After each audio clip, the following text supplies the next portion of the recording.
Okay, we are live on YouTube and X. This is January 16th, 2026. And the title today is Erica Kirk is a sniper, Candace Owens is an alien, and Charlie Kirk is a time traveler. That's not really the main focus. There's too many important things. But of those three, only one of them is true. See if you can guess which one. Erica Kirk, sniper, Candace Owens, alien, or Charlie Kirk, time traveler. If you understand the purpose of the psychological operation itself, the insertion of fake people onto our timeline, people who do not exist given fake backstories, you could argue that crisis actors or world stage personages are time travelers. So I would say the third one is accurate. And that's what we're really talking about, time control. You know, I saw this post, somebody was like, we're cooked. And I understand why they would say that, because the deep fake technology is so easy that you don't know who you're talking to.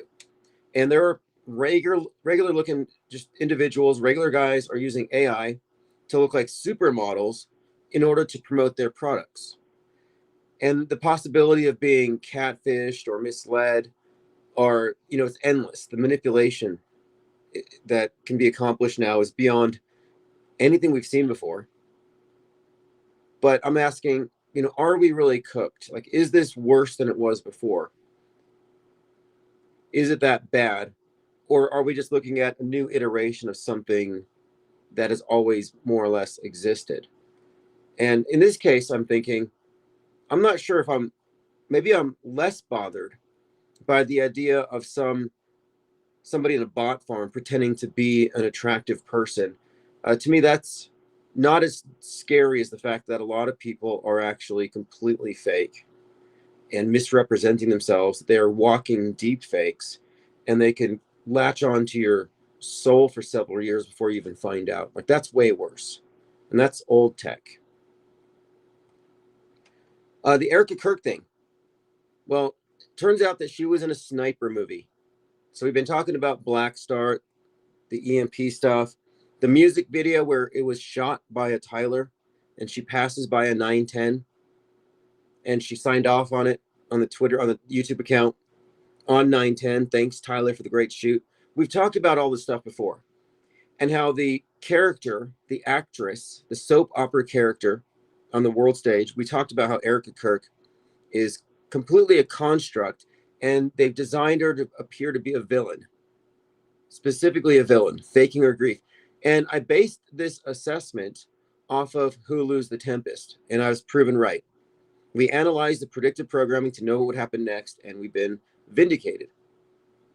Well, now it gets even weirder because she was in a movie at Fort Huachuca as some kind of resistance fighter with a gun. You see her shooting weapons.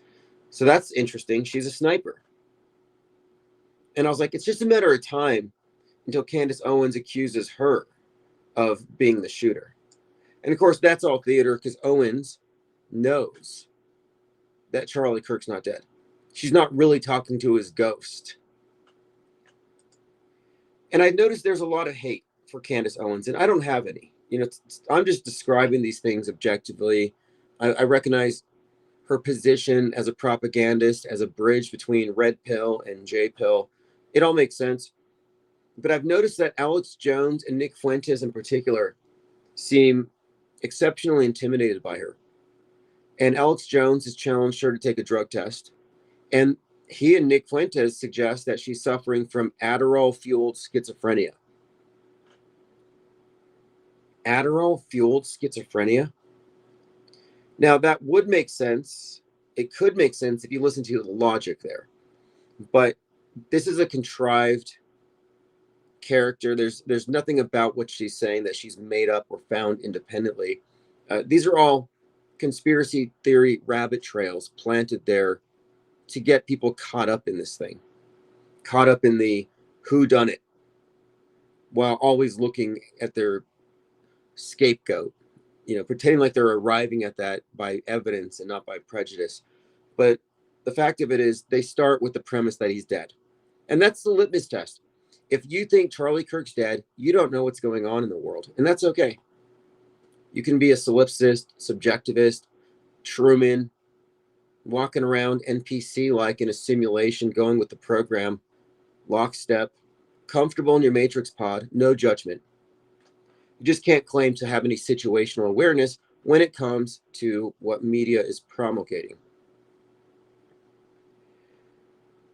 All right, let me see. Let's go through your comments. See who's arrived. We got King Ravana, Jorge Glockington, Busy 56, Two Necks, Smarty Pants, hello, Green Smoke. All right, and I sent out notifications like an hour ago or so. I'm trying to send them further back to make sure we get more people here.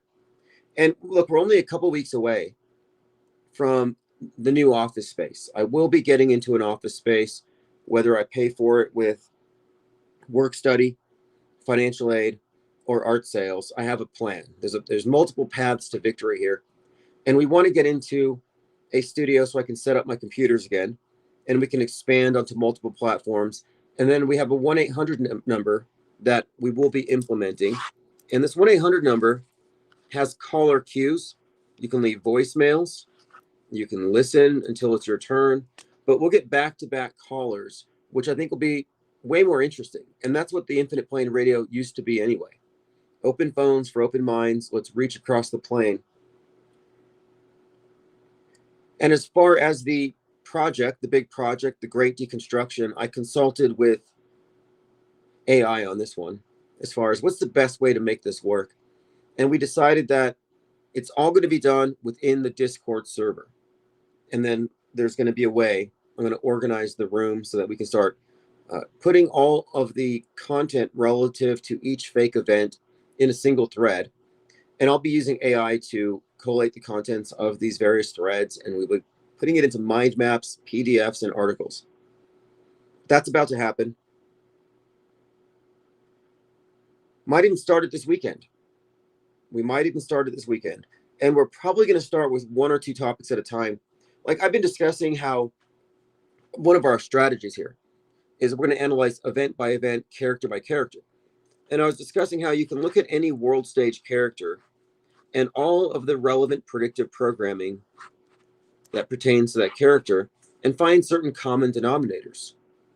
And this is very intriguing because we were just talking about how Oz, the Wizard of Oz, is basically Trump. Oz is America. The Munchkins and the animals are being persecuted by ICE. The Wicked Witch is Antifa. We were breaking this thing down, and I realized every time we see Trump or a Trump counterpart in a movie, there are certain characteristics that go along with them, certain common denominators. And one of the common denominators is the 9/11 association.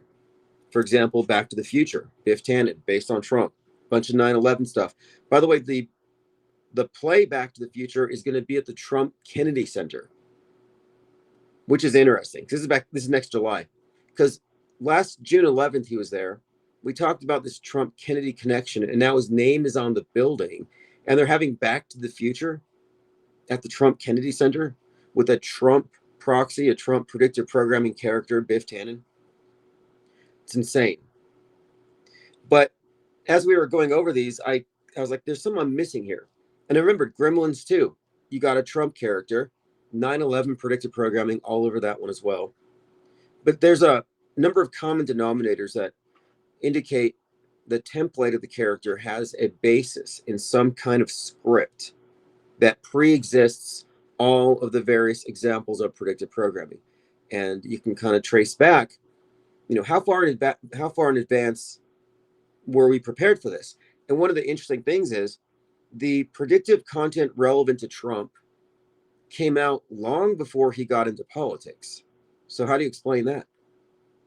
The same way you explain Erica Kirk walking in the footsteps of her movie counterpart. Scripted characters. It's an act. It's like a reality TV show. It's The Apprentice, season 33. All right, moving on here. Jermaine May says, have you ever been involved in any magical ceremonies prior to what? Prior to logging on the internet, to watching Hollywood movies, going to concerts? I mean, how do you define magical ceremony? I mean, you could even look at a conventional Catholic mass as a magical ceremony by definition. But I think that we are part of a collective group ceremony. Many times, I would say ceremony or rituals like the Super Bowl halftime show, where it's to the point where we've pretty much predicted certain facets that you will see with every one of these shows. But I would describe that as essentially as an occulted Gnostic Catholic mass. Busy, are you working on a degree? Yeah, I started a path towards I'm really, journalism was my major. So I'm continuing that vein. That's one of the programs I'm on. But I'm probably going to get a business degree. I have approval for enough financial aid coverage to get me through 2028 at least, I'm sure. So I'll wrap up whatever I didn't finish up. I had a lot of loose ends I'm tying up, and that's because I had the Montgomery GI Bill, and I just did whatever I wanted to do. I am taking an art course specifically because I like the length of the class, 3 hours. 3 hours twice a week, that's a lot of practice. And I've taken classes that long before in art, and it's productive. You know, in high school with electives, you get like 45 minutes. That's not enough time, especially with cleaning up and all that. But sitting down for 3 hours at a single canvas or piece of paper is very productive. And you kind of have to work on your attention span for these things, maintaining focus, and you can extend it for hours and hours. But right now I'm taking classes on, media literacy and composition writing, English composition, because I don't think you can ever get enough practice. And the more you write, the more you read, the better you get at it. But also I'm working on format. When it comes to the IPS Insider, the tabloid, we want to have our best foot forward. So it's not just about Grammarly, but I want to make sure I'm adhering to recognizable industry standards. And I also think it's fun. I'm always at the library anyway. I'm always reading and writing anyway. Might as well formalize it. Let's see here. I don't know if I want to give away where I'm at right now. I got a stalker. By the way, I have a feeling this is the year my stalker gets extradited. I'm not going to say why I believe this, but I have reasons to believe it.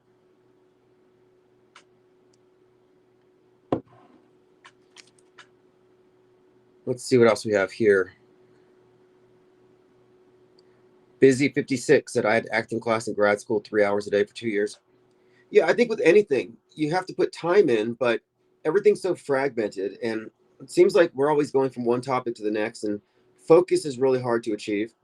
I already figured out the key to writing, amidst all the distraction for me, has always been to go somewhere where I am away from any screens.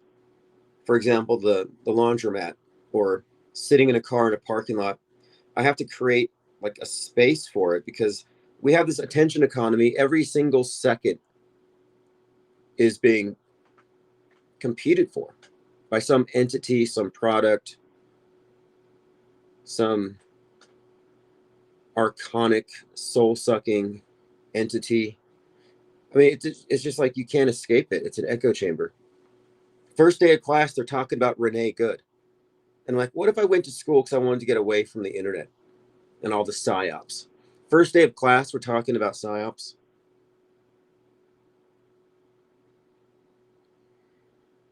It's also a smart move, I think, as far as the IPS goes, moving into the future, having a structure in my schedule where now I have openings. So between classes, I'll be going to my office space and doing a live stream in the afternoons regularly, in addition to the evening open phones.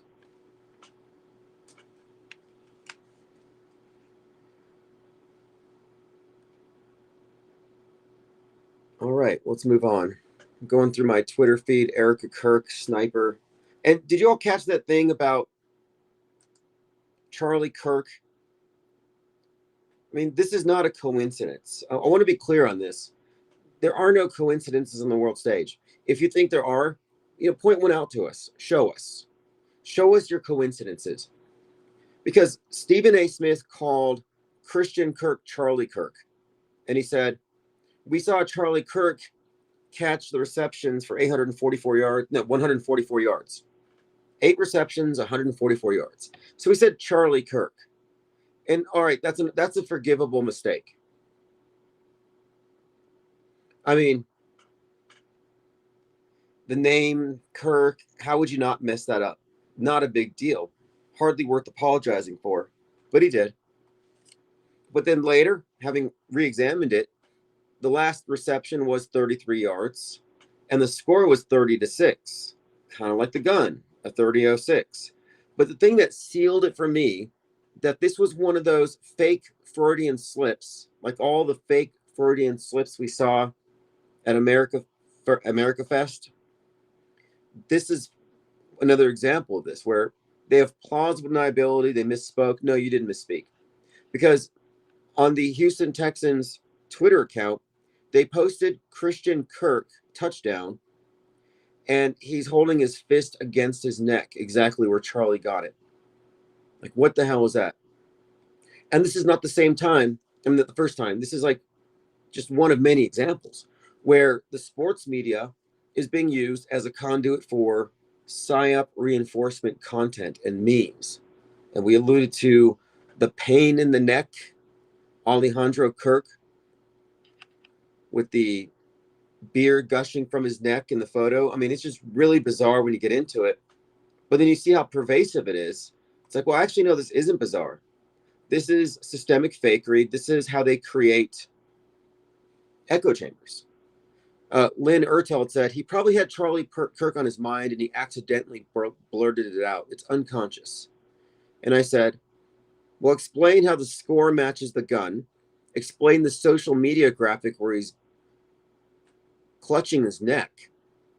You're gaslighting yourself if you think this is unconscious or merely coincidental. So yeah, maybe it's a coincidence, sure, but I'm saying it's intentional. That's a fake Freudian slip. By the way, there's still 2 Just Auto Hoax It mugs available. If you go to the Twitter account, IPS Think Tank, you'll get the link. I want to say thanks to whoever ordered it. I just had that processed. It's the mug that has the auto hoaxer, auto believer graphics that we lifted from Mick Media. Here's another post on this topic with Erica Kirk. Erica Kirk's secret past unraveled. Another mystery man and her shocking gun skills revealed. And there she is again out in the field with some other guy. I don't think this guy's name is Tyler for once. But there's a lot of Tylers in her life, which is also very strange. But she was in a movie called November Renaissance. This is back when she was Erica France. Well, she's on a rooftop at Fort Huachuca with the sniper rifle. A lot of people are suggesting this can't be real, but nope, it's real. You got Erica Kirk running around with a sniper rifle. Very creepy, to be honest. If I didn't know she was an actress and this was all a psyop and a hoax, I would think that she was some kind of deep state plant femme fatale and that Charlie Kirk was a good guy and they had to take over TPUSA and it was a setup from the beginning. That's what it looks like. This is spy thriller stuff. Jamirin May says, are they going to make you write essays about the psyops that they believe are real? Absolutely. I think so. I mean, the topic was the sexist remark the ICE agent made after he shot Renee Good. And I'm not going against the grain. I'm there just to learn. I'm not there to even show up. Like, I like to just blend in. Strictly business. And it's also nice to watch, from, just the different perspective they have and to watch how they respond according to the program. And I have no need to change people's beliefs, but I like to be impartial, and I can see how the propaganda percolates. And there's no point in even trying to explain it to someone, because you might get them to concede on one particular thing, but if they still have the world stage centric position, it's not going to comport. It's going to be drowned, submerged in the sea of irrelevance. It's not going to make sense with anything because they don't have the framework. And you don't have the authority to give them a framework because they have given themselves to the authority of the government propaganda.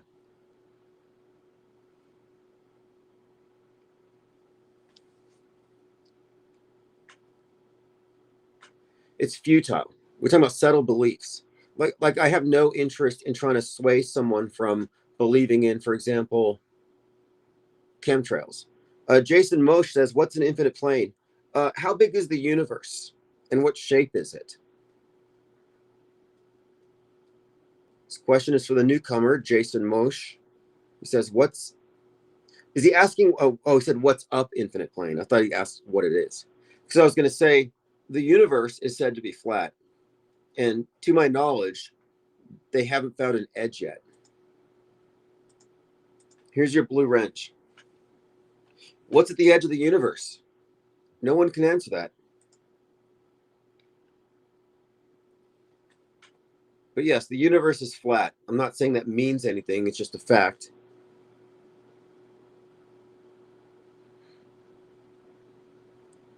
So I had AI check. Grok looked into it. Yes, this is real. It's a 2010 film.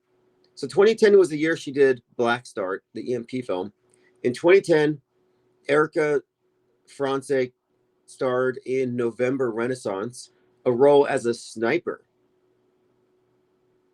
The movie's plot involves dystopian assassinations. Tell me that's not predictive programming. This totally reminds me,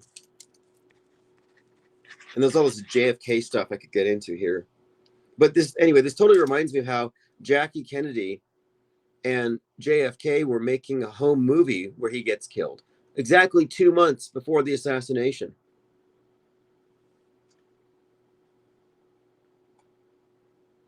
Now, a lot of people are noticing this, but none of them have the right idea.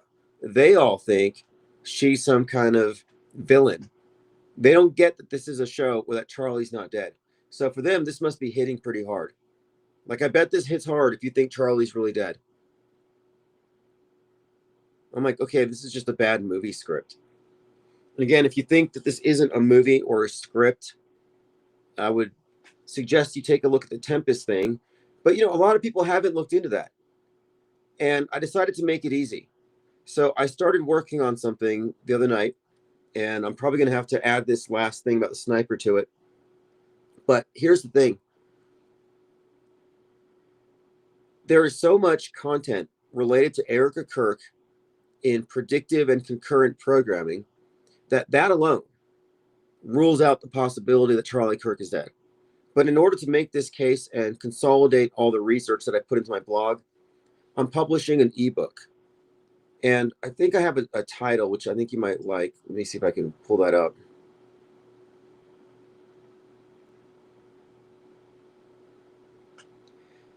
And the idea is to go from Tempest, Snake Eyes, Heads of State, the Emerson Drive music video, this sniper stuff, the Black Start, and now November Renaissance, and kind of show how what we're looking at is actually a work of fiction. Okay, it looks like the browser on the desktop here is not going to work with me, so I can't give you the title yet. But just so you know, if you're a member, you will get a free PDF version of it instead of having to go to Kindle. And I think this one will do well. I think there are a lot of people with a lot of legitimate questions about Erica Kirk, and none of them have the right answer. In fact, I'm doing a chapter in this thing on squibs, because a lot of people still don't know that there's a thing called a squib. an explosive device that makes it appear that someone got shot for special effects purposes. Yeah, Jameer and Mace says, have you ever looked into the plot of the video game Helldivers 2? So I haven't really played the game or seen it, but I did notice that on Tyler Robinson's bullets, he wrote the directional inputs to bring about the bomb. I think it's called the Eagle. It's some kind of super weapon in the game that you invoke by hitting these like arrows in a certain direction. He put those on the bullet, which is kind of interesting. So yeah, there was a Helldivers reference. But we're going to go into all the stuff, the symbolism, the storm stuff, the Valkyrie stuff, Valhalla, the significance of heads of state, having the same actress from Snake Eyes. All these things are going to be included in this ebook. Okay, here's what I'm calling it. Charlie Kirk is Alive, Squibs and the Art of Cywar. Charlie Kirk is Alive, Squibs and the Art of Cywar. I'm going to throw in the Mooney stuff, Michael Aquinos. That's a big one. The whole Mind War thing. Turning Point, USA's connection to the Turner Diaries. So I've discussed this quite a bit, and like what I'm trying to do with this great deconstruction is consolidate our research. And we have so much research into this, it needs to be put into a single document. So far, it's about 36 pages. I expect it to be about 45 by the time I'm done, and I expect to have it ready to publish by this weekend. I was working on this all day and a few days ago. It's just a work in progress. Busy. Oh, yeah, Erica Kirk. Oh, we got Madam X. We got to add that too. The governor's wife, late 60s, looks just like Erica. Very weird. Erica Kirk looks like actress Kristen Chenoweth, who originated the role of Glinda in The Wicked on Broadway. Let me take a look. Some say she looks like J.D. Vance, and they both look like they're the children of the Temple of Set High Priest. There's a vague resemblance, but the actress you referred to is 57 and 4'11". I don't think that's her.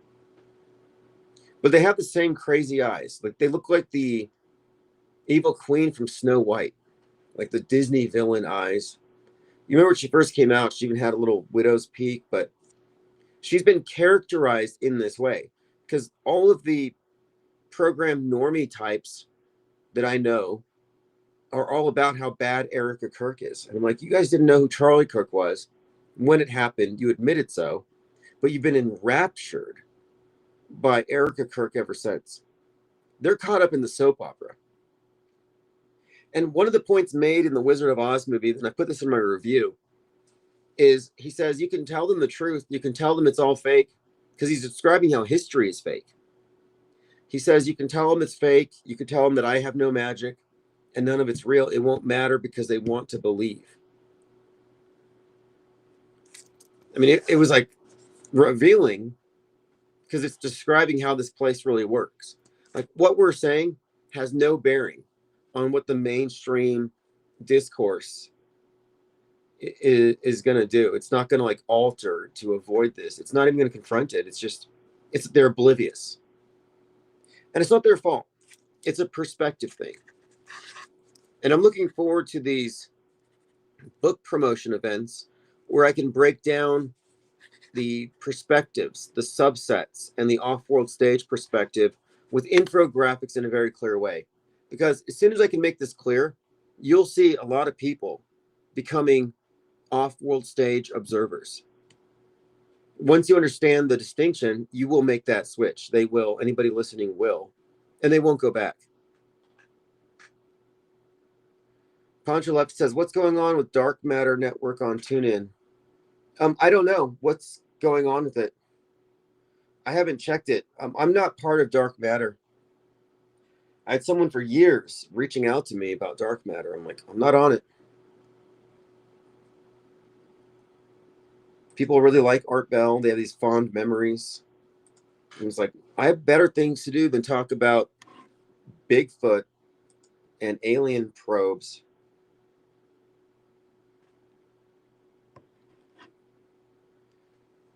Candace Owens is an alien, by her own admission. Charlie Kirk's a time traveler. And now Erica Kirk is a sniper. It's been silent for days. Oh, I see. Well, I'll have to look into it.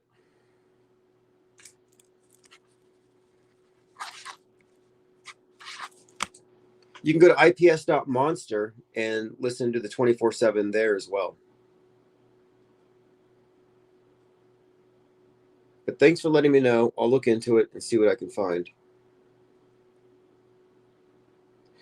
I mean, I do like a lot of paranormal talk that I hear. The problem is a lot of the stuff is still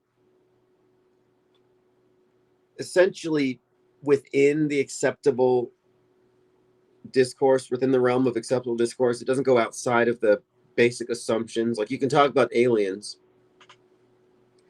but you can't talk about shootings being fake. And it's like, well, which one is actually more relevant to our interests here? Which one's a bigger story? And I think the question of big mind control just makes people uncomfortable. And we're not just speculating here. We can name names. We've identified the structure, the purpose, the MO, the systemic nature of fakery. We're no longer distracted by all of their misinformation lines like, we're just in a simulation, nothing is real. They really put out a lot of cognitive sabotage, active measures to try to corral the free thinkers into cul-de-sacs, dead ends, never-ending rabbit trails. But we got past all of that a long time ago, and we've just been observing, as we proceed in this manner from this perspective, we've been observing, well, who's remaining faithful to alt media? Who's still under the delusion that they're anti-establishment, and why? Issue by issue, what is holding them back? Jason says, is TPUSA starting to dumb down the masses by having a character like Nikki on the platform? No, that's just pandering. It's just smart politics. They're trying to get JD Vance and Erica Kirk. It's just political posturing. It's all theater. But TPUSA, Turning Point USA, America Comeback Tour, Make America Great Again. The theme here is a turn back towards traditional values, away from progressive values. So it's a reactionary thing against progressivism. And when they shot Kirk in the neck, it was like they killed Americana, is what I said after noticing that the show Americana has a character getting shot in the neck with an arrow in that exact same spot. But that's kind of the theme. And it got me thinking on January 6th about Ashley Babbitt wrapped in an American flag, and then she gets shot in the neck. And on that day on CNN, they said, well, she should have backed up. She shouldn't have kept going. And the next day, Renee Good gets it. And the right's like, well, she should have backed up. She shouldn't have kept going. Don't you love how these psyops bring out the worst in people on both sides, on the left and the right? But like, you find these people who normally claim some kind of moral high ground, cheering for a death, overlooking what looks to be something pretty awful. And then the other side, they cheered when Charlie Kirk died. They dressed as him for Halloween. They cheered when the CEO died. So it's like you're both bloodthirsty mobs. So which bloodthirsty mob do you support? The one on the left or the one on the right? I'm like, neither. I'm a non-participant. No blood sport for me. Theatrical blood or not, I'm not participating. And if you take a side, an anti or pro side on any of these issues, you are a participant. And I'm a non-participant. You don't find this kind of objectivity in journalism. or in media anywhere. And you're not objective, even if you're independent, if your assessment of what's happening on the world stage doesn't include systemic fakery.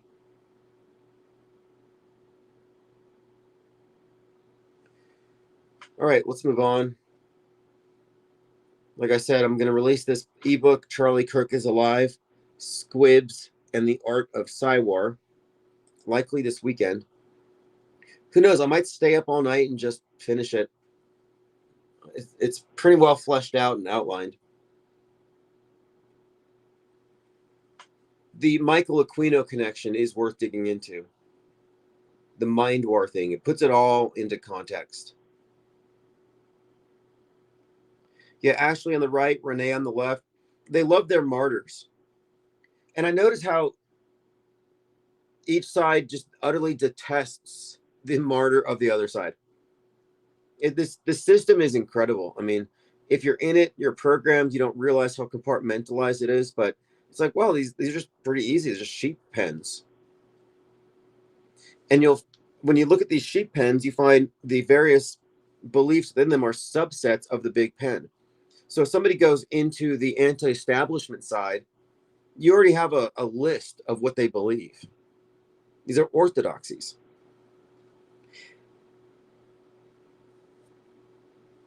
I was listening to some YouTube video. Someone was describing how you shouldn't try to change somebody's beliefs because their beliefs get attached to their egos, their sense of self-definition.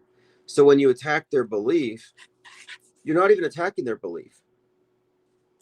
You're attacking them. They take it as a personal attack.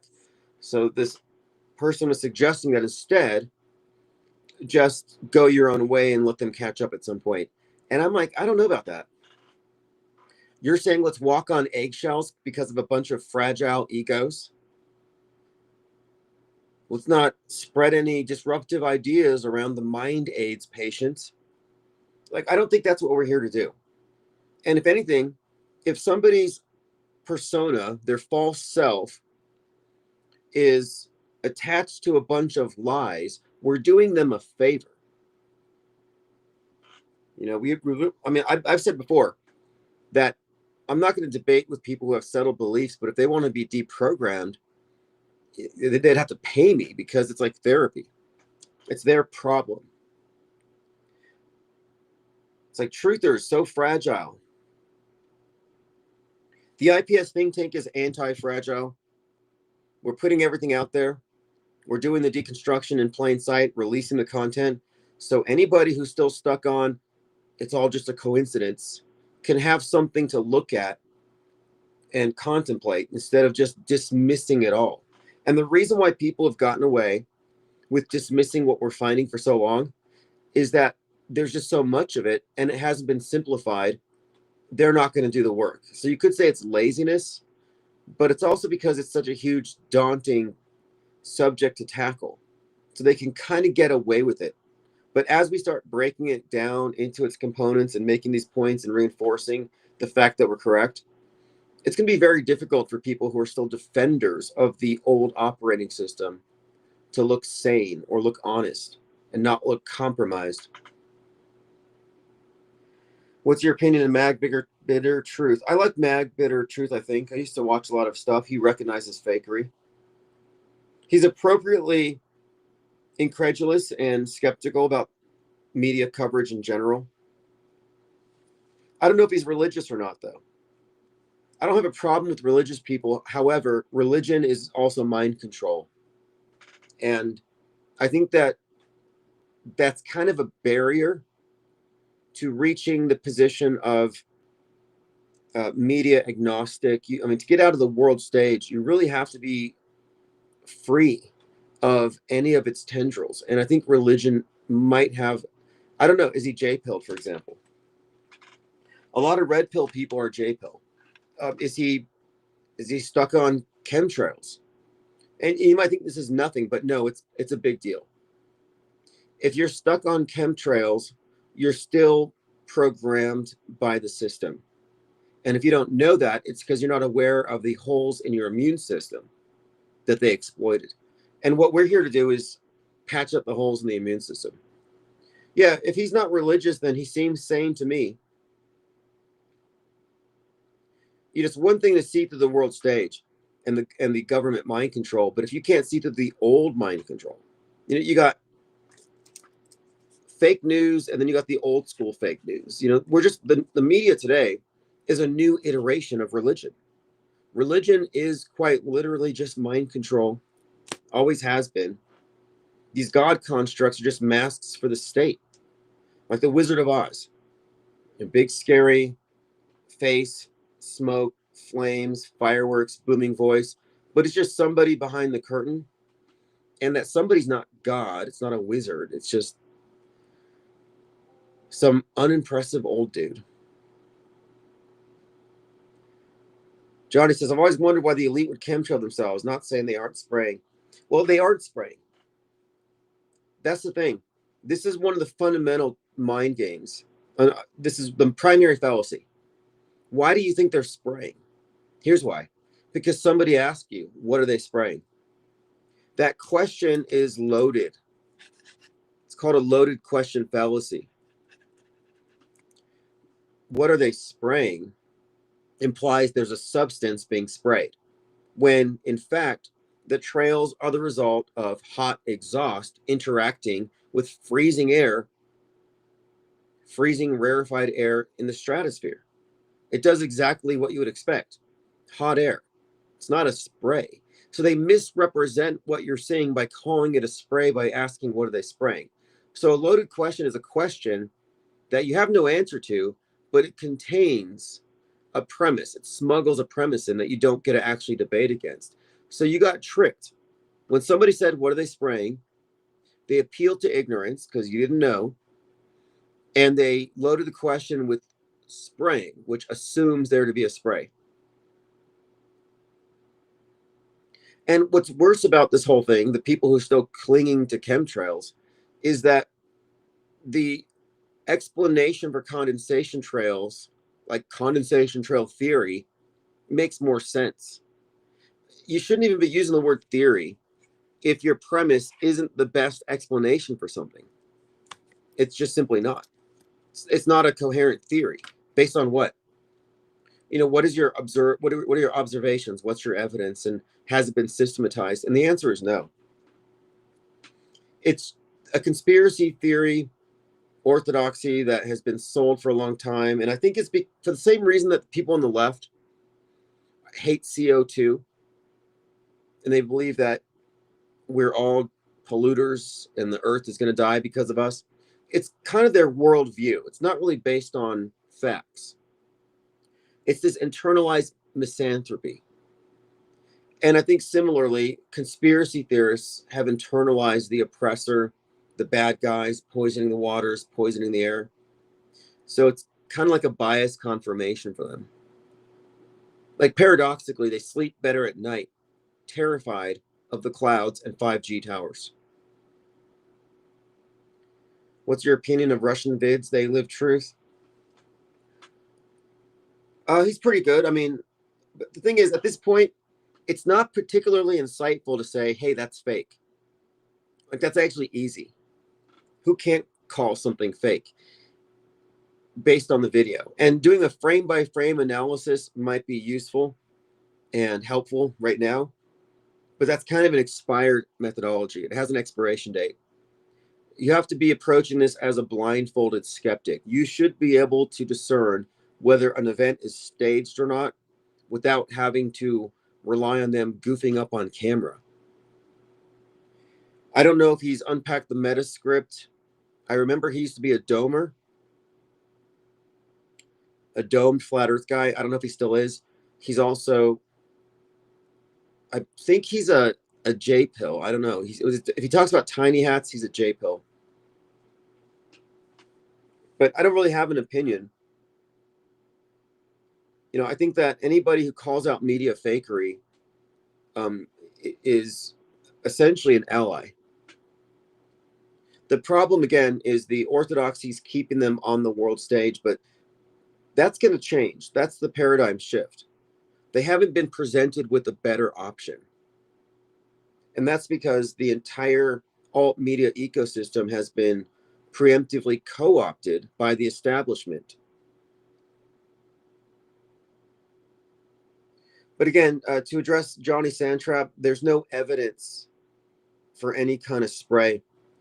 And the dishonest chemtrail cultists will say, well, what about cloud seeding? It's like, that's two different things. Cloud seeding isn't exactly in the stratosphere, it's usually lower, and it is a completely different process. But that's what you get with believers. Believers tend to be liars. They tend to lie for the greater good. And they're very insecure and triggered about their beliefs. I mean, it's again, there's a qualitative difference between a believer and a knower. It's the same distinction that you would find between a follower and a seeker. It has to do with independence of thought. But people will die on these hills. Dave J got kicked out because he wouldn't stop proselytizing for a belief in chemtrails. And like, this is not the place for it. If Greta came into my server and said, how dare you, and started blasting us about not caring about Gaia and recycling and how much water AI is using and stuff, we would kick her out. We don't need environmentalist alarmism. Like, if you're an alarmist when it comes to the environment, you've been programmed with this God construct, fear of a storm god, fear of nature's retribution. God's going to get the wicked, like Noah's flood type stuff. This is all deep programming. So if you're programmed to the point where you're scared that the sun's going to get blotted out or the sky is falling, this isn't the place. This isn't the place for scared sheep. That's Trutherville, where people are bonded on what? On what they fear.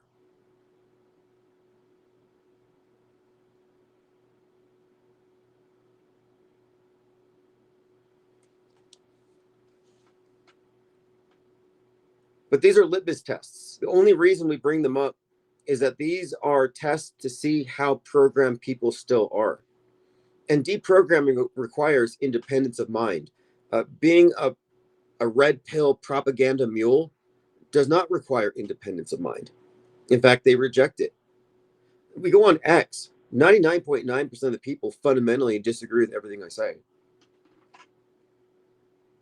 Doesn't make them right, but because they're part of the consensus and they're flocked up with all their sheep, they feel like they've got some gravitas and they have a point when actually they don't. We talked about this yesterday, how religions always hate the free thinker, the apostate, how religious people have this programming where they want to co-opt the mind of everybody around them and get everybody to agree with them. We must all have the same hive mind. And as of yesterday, I decided that there's 8 billion religions, if you think about it. Like, I mean, as far as spiritual paths is what I mean. Like, we shouldn't look at everybody must adhere to the same religion. How about 8 billion spiritual paths? Like, everyone has their own path. A lot of people are going to waste it and get recycled. Others are going to, transcend on some level, maybe not experience total soul oblivion. But I think we can stay in our lanes. Like, I'm not trying to convert anybody to my religion. And I'm really tired of religious supremacists. My God's better than your God. It's like, well, all of your gods are equally fake, likely constructs created by the government. So here's what the Wizard of Oz said. Because the Wicked Witch confronted him. And she's like, I'm going to tell everyone in Oz that you have no real magic. And I'm going to tell everyone that everything is fake. And he says, we got a lot of people who believe all sorts of things that aren't true. Do you know what we call it? History. How strange is that? I mean, why did they drop that? That history itself. He says the truth is not a thing of fact or reason. The truth is just what everyone agrees on. It's like Napoleon. History is lies agreed upon. Well, media is lies agreed upon. And day after day, page after page of news, it all becomes what? history. What's up, lasers? Thank you for joining. I brought this up yesterday. Baron Coleman, you'll find this on my Twitter feed. It's worth looking at. He noted that right before the shooting, Charlie Kirk flinched, closed his lips tight, braced. And he's never done that particular expression between questions before. And I said, it's likely an indication of training. You know, having a squib blow up beneath your shirt probably isn't comfortable. Wearing a prosthetic neck piece and having a gush of liquid shoot up your back and spray out a hole in your neck, yeah, it's probably startling. So I'm not surprised that he's slightly braced.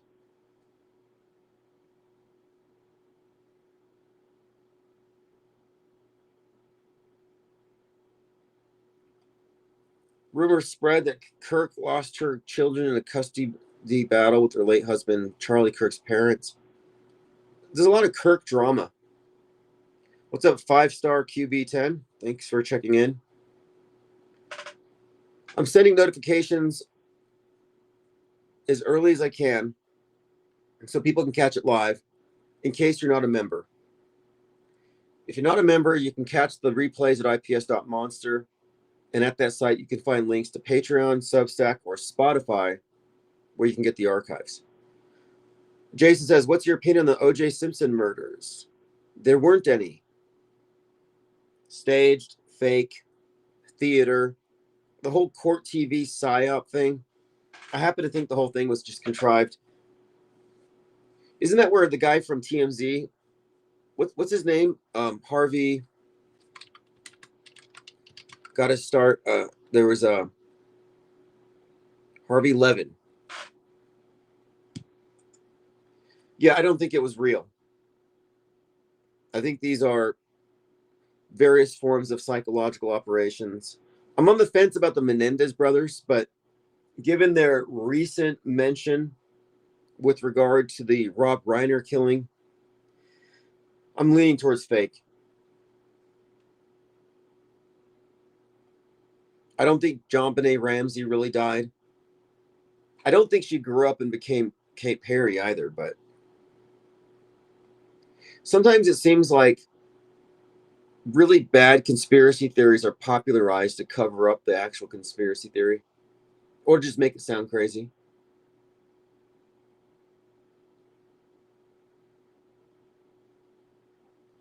Jason says, I agree. My family members are mad at me for questioning it. Well, this is one of the reasons for the handbook for the recently deprogrammed is you have to look at it as the world stage is a closed system. It consists of the establishment media and the anti-establishment. And that closed system is a duopoly. It's controlled by the same source. And the reason why you have pro and anti on every issue is its triangulation.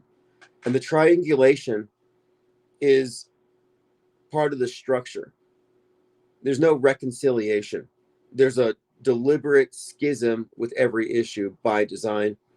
And I talked about this in length in the book, The Schism in Everything. And I'll be revising and adding to that soon. But if your family is in that circle, in that closed system on the world stage, if that's their point of view, calling anything fake won't make sense. It won't make sense. They won't be able to comprehend it. And it's not an intelligence thing. It's a point of view thing because their point of view does not include the possibility of media fakery. It's kind of like how people trust liars. You know, I've had this, I made a mistake once, more than once, of letting somebody know that the person that they're with is a total liar and scumbag. You know, it's like, oh, this person's lying about this. Like, for example, I had this friend and she's dating someone who lied about being a combat veteran. He lied about having a Purple Heart. He lied about being on disability from the military. Basically, the guy was a compulsive liar and gambler and cocaine addict.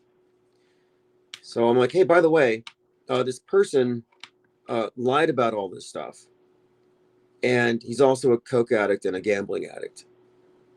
And I was treated as the bad guy for telling the truth. And I've made that mistake several times. And so my point of it is, when somebody believes something and they trust someone or some institution, and you try to correct it, they'll pretty much shoot the messenger. You look bad for trying to tell them they're wrong because their ego is attached to it. And again, it's the whole ego thing. It's one of the major guardrails. Like, you can show someone all the facts, you can demonstrate how they're wrong, but if their identity is built upon not being wrong, good luck. But I'm calling that the final guardrail. You got the bloody guardrail. Some people are stuck in the world stage program because they can't get it through their heads that nobody dies in psyops. They beg for it. They fight for it. They cling. They're like, somebody has to die. One of the arguments that I used to get was, oh, so you're saying that the controllers of the system are so good and so loving they wouldn't just kill people? And that used to stump me. Oh, you don't believe in chemtrails because what? You must think that they wouldn't do that to us. You don't think they're evil. Well, that's called the appeal to motive. And the way this fallacy works is, you posit that the bad guys are so bad, why wouldn't they do this? Well, that's not really an argument. It's not a valid argument. So the bloody guardrail is simply, they can't see the media fakery because they still think people are dying. And you could really blame that on Trutherville and the promulgation of false flag theory. False flags don't happen. The false flag is where the bad guys did something, but it turns out some other bad guys did it. And they just blame this other group, or some group was framed. But in all these false flag theories, there are victims. And it's like, no, we're not entertaining that kind of stuff here. What's your opinion on the Boston Marathon? Same thing. Now, when we call things fake, it's not just because it looks fake or the crisis actors are laughing, but there are many things that I call hoax indicators that would point to it being a drill, a staged event. And one of the point too, the people who believe this stuff, they don't know anything about the stuff. Like, for example, the Boston Marathon bombing. You could ask them, what date did it happen? How many victims? What kind of weapons? What were the names of the culprits? You could ask them any number of details, and they'd pretty much just draw a blank because they just got the headline. So they're what I call low information believers. Now, having examined it, looked at all the available evidence, and looked at peripheral information, we have more information than the low information believers. But we don't believe in it because the additional information contradicts the official story. So what does that make us? It doesn't make us ignorant. It doesn't mean that we're flippantly calling everything fake. No, it means we are informed disbelievers. I used to get this straw man attack from people who would say, oh, you guys just think everything's fake. I'm like, no, actually, that's projection. You guys think everything is real. And calling everything fake or everything real is the same error. It's credulity or incredulity, which are ways of approaching information that don't actually require assessing the information itself. It's just flippant, hand waving, reflexive. What we're doing here is gaining information and suspending judgment until we get more information before we judge. It's called skepticism. So what we're doing is more rational. So in other words, your rational disbelief is superior to the irrational, low info belief shared by your family members about these events. But the reason why they have irrational, low info beliefs is because they exist in the closed system of mainstream mediation. It's not a judgment. It's not a character flaw. This is what everyone is born into. And unless you consciously separate from that program and exit that closed system of information, you will remain in there by default. But we're breaking this apart. And this is why I need the graphics. This is why I'm doing the book promotion, so I can discuss these things in detail, describing how we have two separate timelines that we're living in. You have the real one that we all experience, and then you have another timeline of fake events that are enacted on the world stage through news media with regularity. And these fake events become historical events, and they become persistent parts of our consensus worldview. So we're talking about the proactive creation of history itself. Jason says, what's your opinion on Joe Rogan's Truth or Friends that stand by him no matter what? Eddie Bravo, Sam Tripoli. Look, I like Sam Tripoli. I mean, Sam Tripoli's actually, he's funny. I saw his last comedy special. And Eddie Bravo, these are both comedians. And both of them exist in the anti-establishment side. They're just the usual standard truthers. Are they independent? I don't know. They could be limited hangout operatives. They could be independent. It's hard to say. To me, the big tell is going to come when the third branch of media becomes a self-aware demographic over the next 6 months or so. This off-world stage perspective thing is going to be the ultimate litmus test. If they don't confront it, to refute it, to engage with it, if they ignore it, it says it all. We're raising the standards here. Truth-reveal standards are very low. On the ground, picking up breadcrumbs. Now, one thing about Eddie Bravo, and I don't have any personal beef with him. However, Eddie Bravo knows who Q is, and he hasn't told anybody. He and Alex Jones talk about how they know. Jack Posobiec too, and they won't say it. Why is that? And the reason why this matters to me is that the person that Eddie Bravo knows who's connected to the Q PSYOP and the Q drops is a personal stalker of mine. And I have dozens of FBI reports from over the years. He hacked 9 of my social media accounts last summer. I dealt with that. And he's protecting the guy. And so because of that, we're kind of I don't know. I have a slight issue with him. But I understand you gotta protect your friends and all that. But when Goldfinch is brought up on the hackings, it's going to look very ugly for everybody who knew him, especially Alex Jones. I mean, consider the scandal of people knowing that the Q PSYOP was being run out of the White House, but maintaining the illusion to manipulate their followers with bizarre scenarios like Pizzagate and Trump's white hats and Deep State and JFK Jr. Like, what the hell?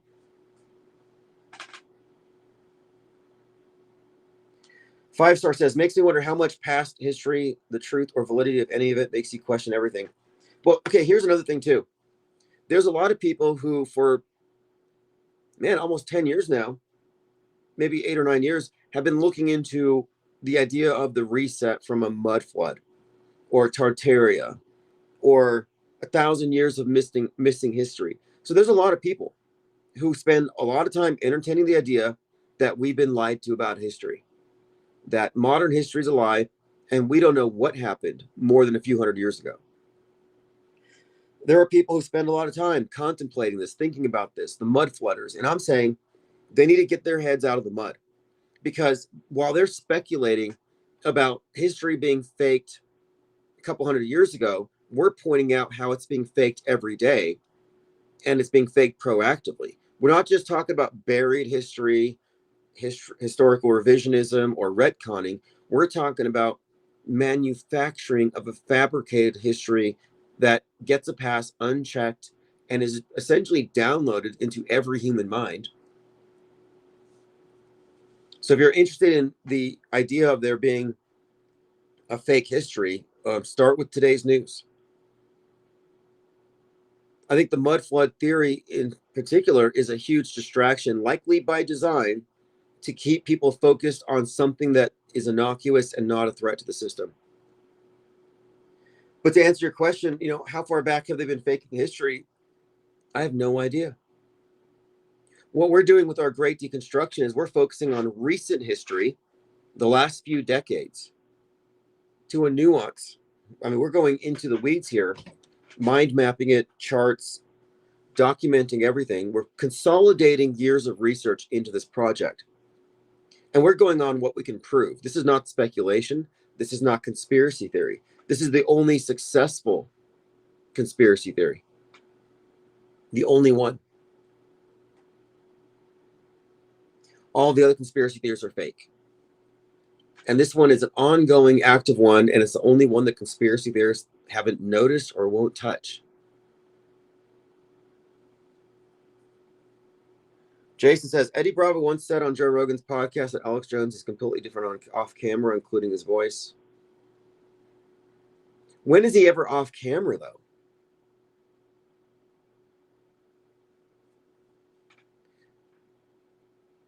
Have you all kept up with the drama with Owen Schroyer? I think it's interesting. I've noticed for some time, and I wasn't sure what it was. So at first I thought, man, Alex Jones is very controlling. He's making Owen Schroyer use his catchphrases like, you can't make this stuff up. Mimicking his facial expressions, his tonalities.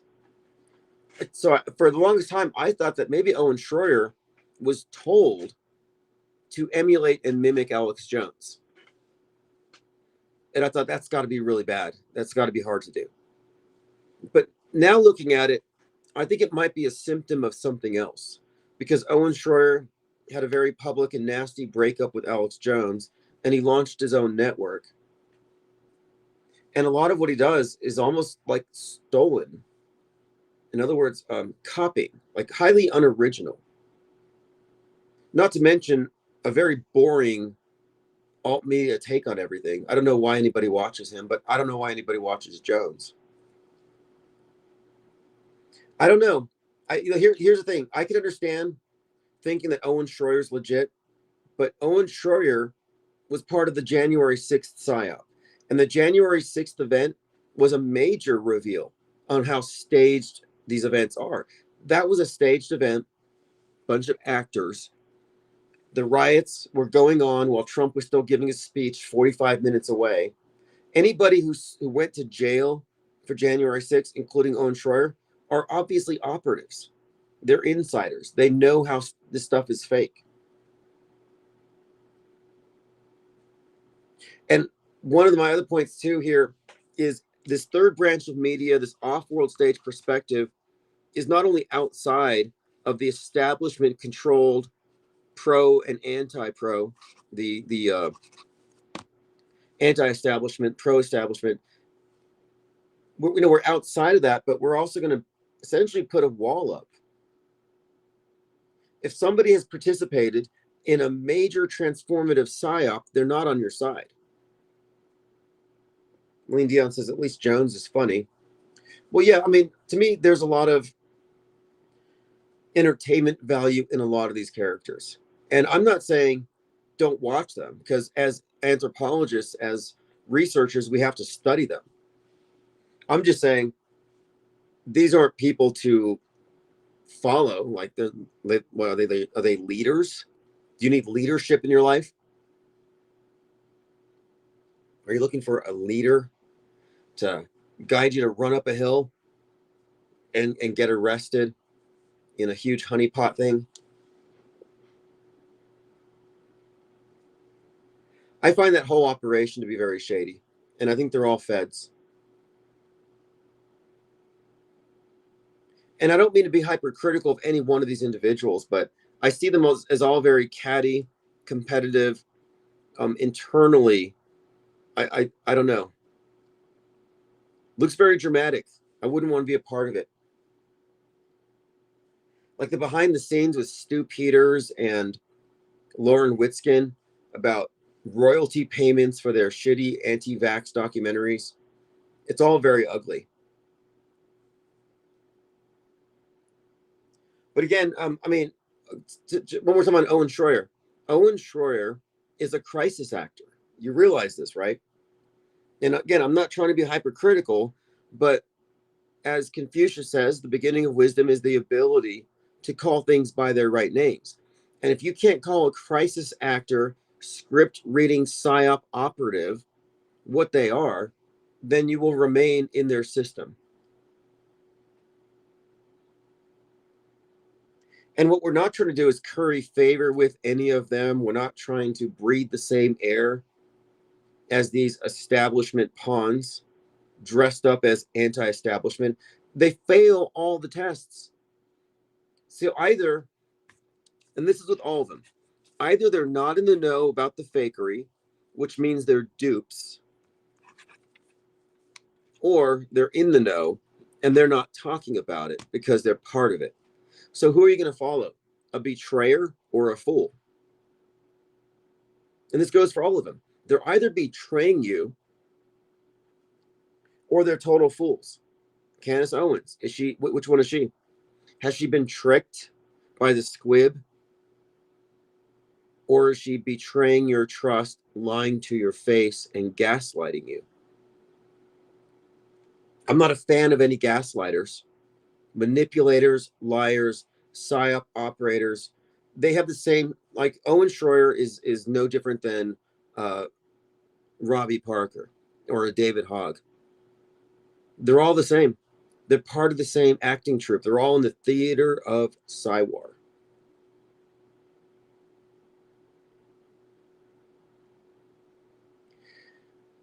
Yeah, Stu Peters. Okay, now, so Stu Peters, again, we're talking, isn't his name Focus? His rapper name?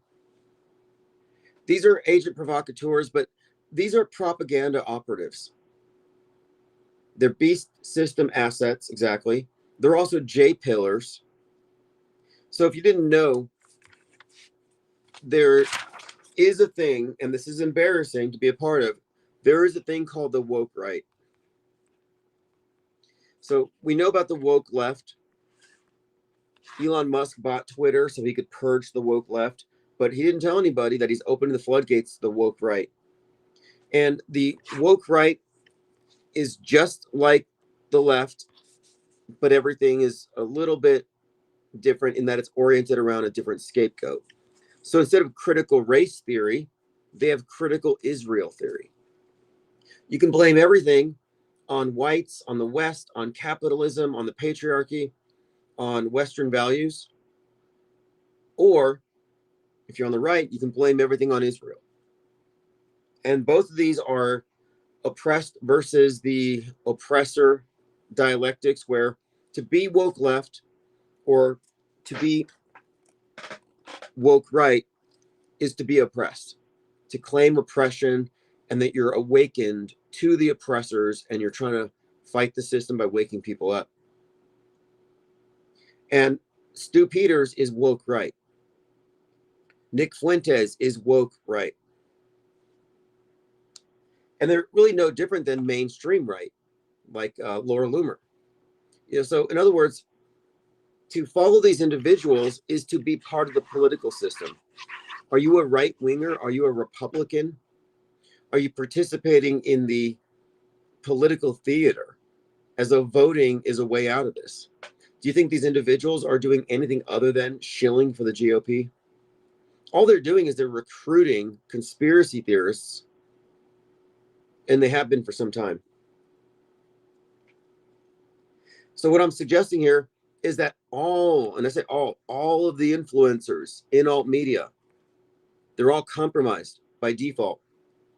Wittingly or unwittingly, they're all enemies of the truth, of objective reality. They're all psyop reinforcers. They're not your friend. They're people to study, but they're not people to follow. They're, again, you can take your pick. Is Stu Peters really dumb, very foolish, with no situational awareness, or is he an operative, an agent working for the global media infrastructure? Because it's all global. It's monolithic. So who are you going to follow? An operative working for the other side, or a complete dupe. Again, it's up to you. I don't follow anybody who is world stage centric.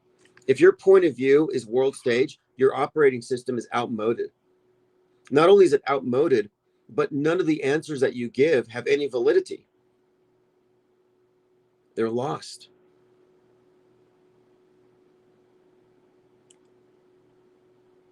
You cannot have, this is another reason why we're breaking apart from that. We can no longer give our time and attention flippantly away. There's just so much competition on it. It's just not intelligent. There's no reason to be giving your time or attention to the enemies and benefiting them, benefiting the psyops that are used against you and the people in your life who fall for the crap. This is mind war. This is psychological warfare. It's not like they're entertaining us. No, it's actually a war on consciousness. It's worldview warfare. It's meant to dumb you down, to reduce you to an animal, to take the soul out of you, to comport with the soulless system. So they're not friends. Yeah, Ian Carroll, definitely one of the most annoying, for sure, obnoxious, totally fake J pill pusher. Now, he has the Sanpaku eyes, where the whites show below, and I think it means that they're possessed by demons. What does it mean? Like the Kubrick stare, but Sanpaku eyes. Never trusted that. But no, he was totally a plant, and they put him on all. And I remember how it started.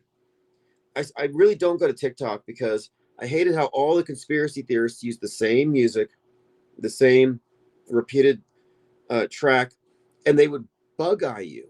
Like they're bug eyeing the camera, and then they got one finger up and they're wagging it at their screen. So I'm like, I can't read what you're pointing at.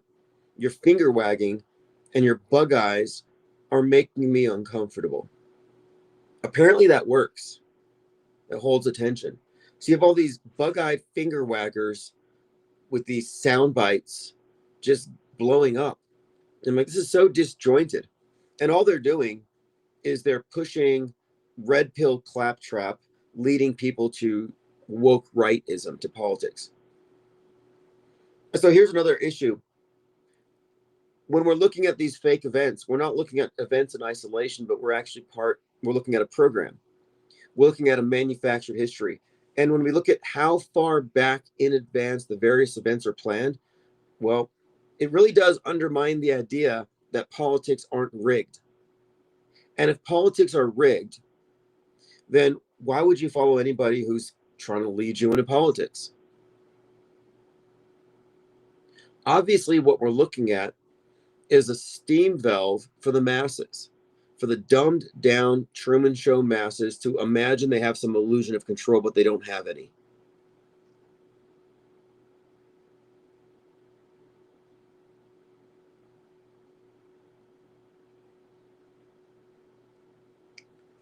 All right, moving on.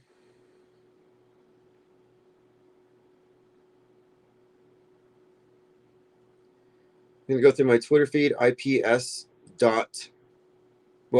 think tank. Again, I'm not telling people who to follow, but I'm just calling it like it is. I follow all these people. You know, I listen to Candace Owens, Jack Posobiec, Charlie Kirk. I listen to Daily Beast podcasts. I listen to NPR. I listen to the fringes on the left and the right and Normieville. I listen to all of them because I'm studying this whole system. But I never mistook any of these individuals for informed people working for me, so I have the best information. Oh, we can trust them because they call media fake. Like, I'm sorry, but that's a really easy to see through deception. They know a certain amount of people are not going to go with the establishment media. So what do? They created the anti-establishment media. And all of these influencers are connected to a very specific ideology. It's not politically neutral. I'm not a voter. I'm not going to vote for a crisis actor. I'm not going to vote for someone who operates on the world stage which has a presupposition that all of the fake news that we're documenting is real. They're in a fictional universe. They're in Oz. They're in a dream world. They're in a fictional universe, an alternate reality game. And these people that we talk about are tantamount to crisis actors, glorified crisis actors. You have to see through this stuff. Does anybody here think Candace Owens is just crazy and doesn't know Charlie Kirk is dead and is doing her best to investigate and get to the bottom of it? That she's like a crime scene investigator 3 months after the fact, 4 months after the fact? Like, who actually buys into this stuff? This is like simpleton stuff. To be honest, it is so glaringly obvious that she is a plant that nobody should be falling for it. We follow her just like we follow the entertainment propaganda to know what the largest number of people believe. Poncha says conspiracies are only theories until they're proven true or false. Well, in most cases, the conspiracy theories aren't even appropriately named theories. It's just conjecture or rumors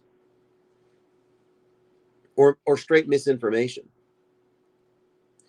If you're going to use the word theory, you're applying a term that's usually associated with the scientific and skeptical methodology.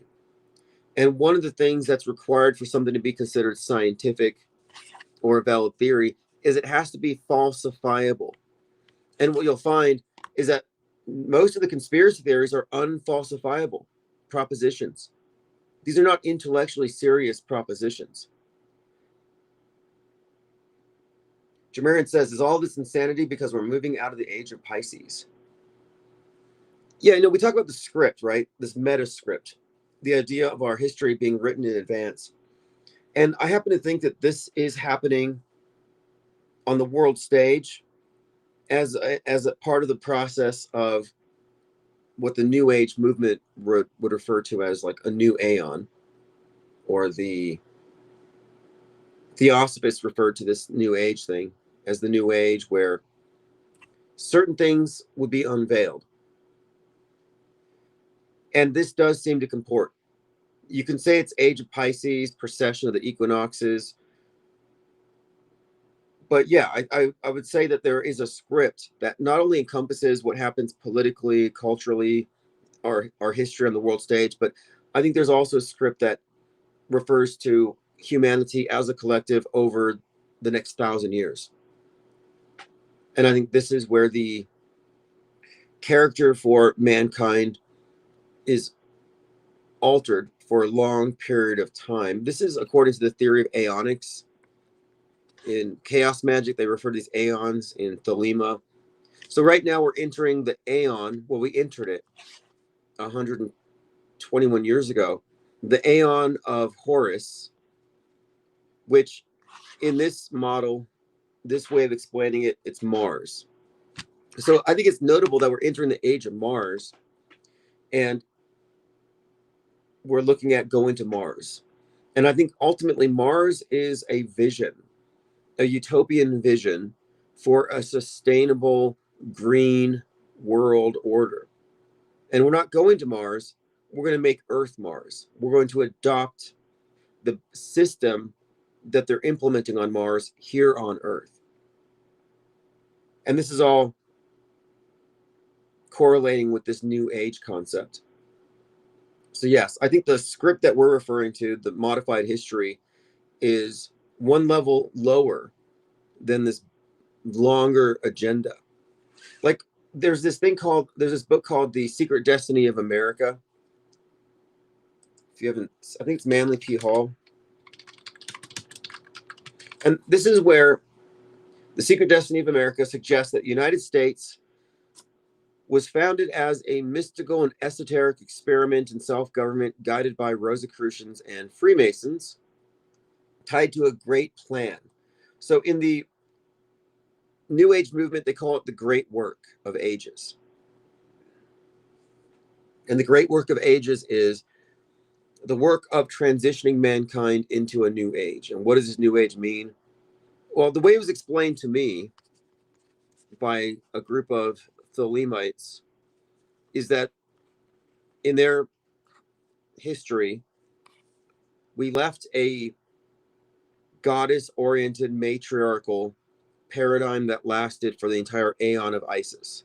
And then we go into the aeon of Osiris, where you get the crucified sun god. And this is patriarchal. They purge the goddess out of it and they make the sun god centric. But that the new age, they take down Osiris. They take him down and they introduce a new god concept. And the new god concept is Horus, Mars. And the way Horus or Mars is described in their literature is it's an androgen representing a combination of Isis and Osiris. This might even explain the significance of the Baphomet symbol, which has the fusion of male, female, hermaphroditic, but also has the animal and the angelic. But it's this merging of these opposites. But this is supposed to be the part of the theme for the next 1,000 years. It kind of goes along with some of the recent changes or progressive, I don't know if experiments or if these are permanent, but like the idea of eliminating the gender binary, for example. It's actually very consistent with New Age thought. Alchemical. It's like an alchemical process.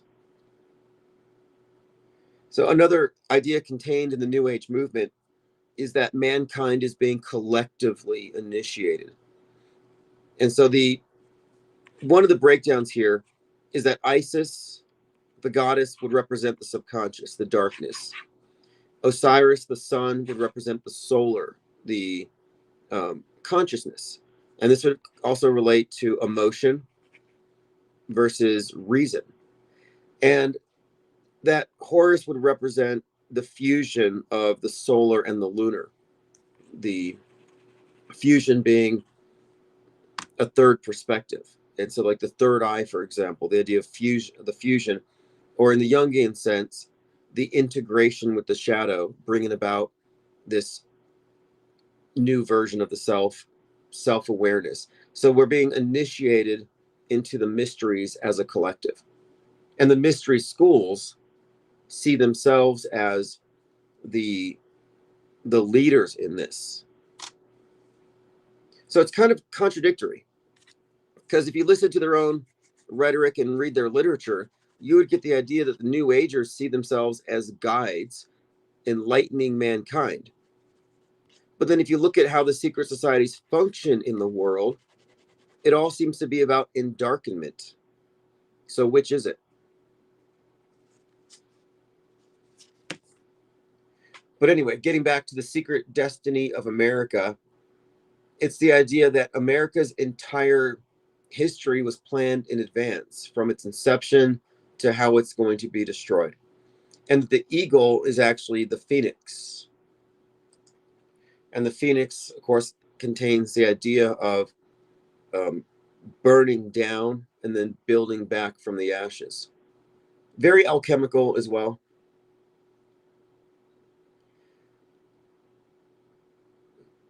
Okay, so here's some universal purpose. The ultimate goal of the great work is the establishment of a global democratic commonwealth and a new world order based on universal ethics, wisdom, and human delight. So America is a step on the way of a global system.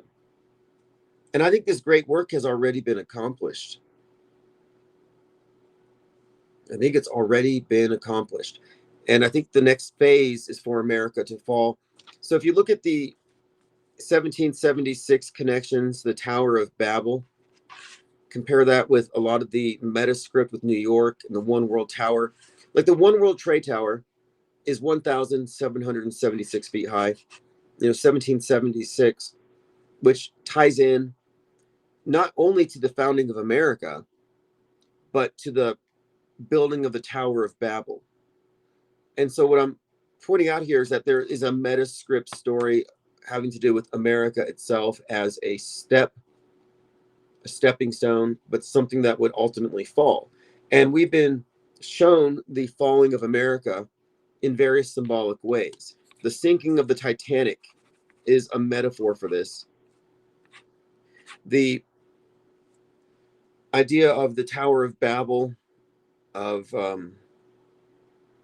this unification of mankind going from earth to, well, space or heaven, but going up as one, and then of course it being taken down. This seems to be written into the story here, and that's kind of what we're awaiting. And it was foreshadowed in Megalopolis pretty well. If you haven't seen Megalopolis, it has this 9/11ing of New York by some Russian satellite that hits New York. But afterwards, so it's make Rome great again. It's Megalon. It's all kinds of MAGA stuff. The main character is basically based on Trump. He survives an assassination attempt. We've discussed that movie ad nauseum. It has the design authority, the men in black who control time and control history. But the overall story is the fall of Megalon, like the fall of Babylon, but it falls. And then afterward, the end of the movie, they rewrote the Pledge of Allegiance. Instead of the Pledge of Allegiance, to America, it's the Pledge of Allegiance to humanity. So it shows the transition from, America as America to this global order. If you haven't seen that movie, it can come off as noisy, incoherent, almost just over the top, too much crammed into it. But everything in there is significant. I think they put meta script and symbolism and subtext above coherence.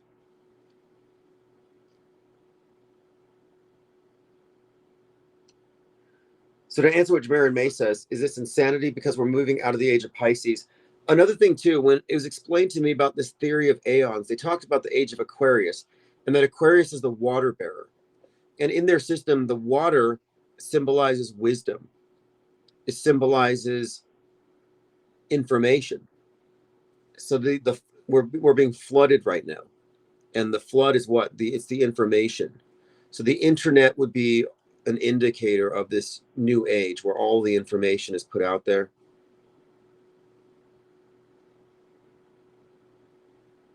Jamarian says, would you say the first step was dissolving all tribes and transitioning into nation states? Now we're at the point where they're trying to dissolve the nation states.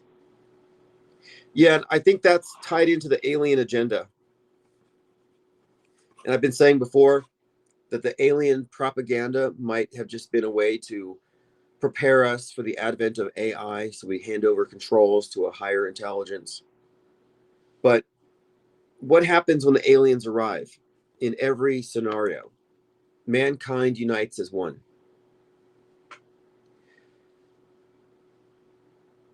And I've noted the correlation between the attitudes on the left and the right towards extraterrestrial aliens and terrestrial aliens, and how they're mirrored. So the right is generally against aliens, not just illegal, but they are against extraterrestrials. They see them as demons or a psyop.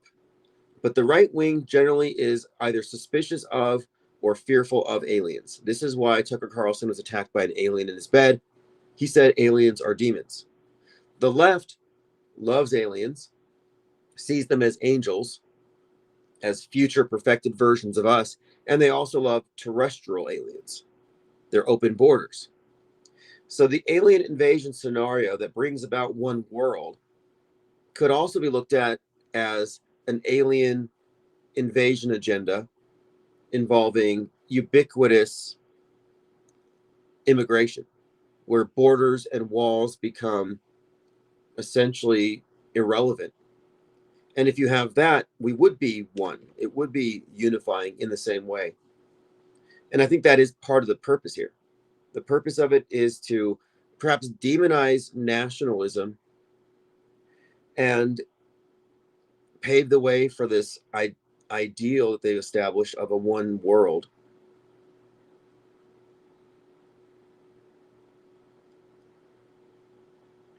But the alien agenda has been one of the mainstays of predictive programming. I mean, this goes back decades. So what are they preparing us for?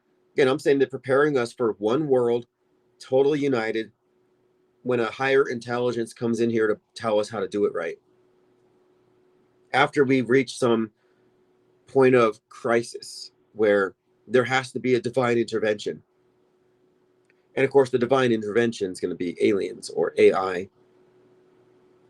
The movie Pluribus, by the way, and this kind of ties in to Manly P. Hall and the Secret Destiny of America, the idea of becoming a one world. Pluribus, which I finished watching, and the last words are atom bomb, and there's a 9/11 in the background. It's from E Pluribus Unum, out of many one, which of course the United States formed from colonies. And what's interesting about this is the title of Pluribus is spelled the number 1 instead of an I. And we heard the mayor of New York talking about getting rid of rugged individualism, getting rid of the I, and becoming collectivists. Well, Pluribus is about the world. Because of an alien invasion, an alien virus, the world becomes a hive mind. Everybody becomes one. So they lose their I, they lose the ego. The hive mind programming has been pretty big for some time. It's been hyped up in like the last year. Bees, hive mind. But again, Pluribus, with the 1 in there, completely encapsulates this idea of the alien invasion will make us all one.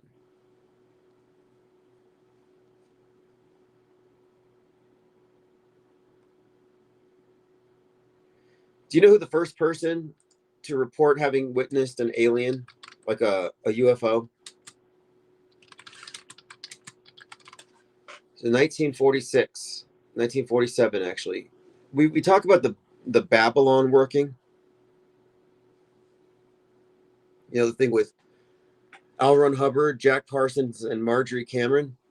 Well, shortly after that, Marjorie Cameron reported that she saw a UFO. That was February of 1946. So the first official UFO sighting was from the Scarlet Woman, Marjorie Cameron, who was playing the role of priestess in a ritual to summon the Antichrist.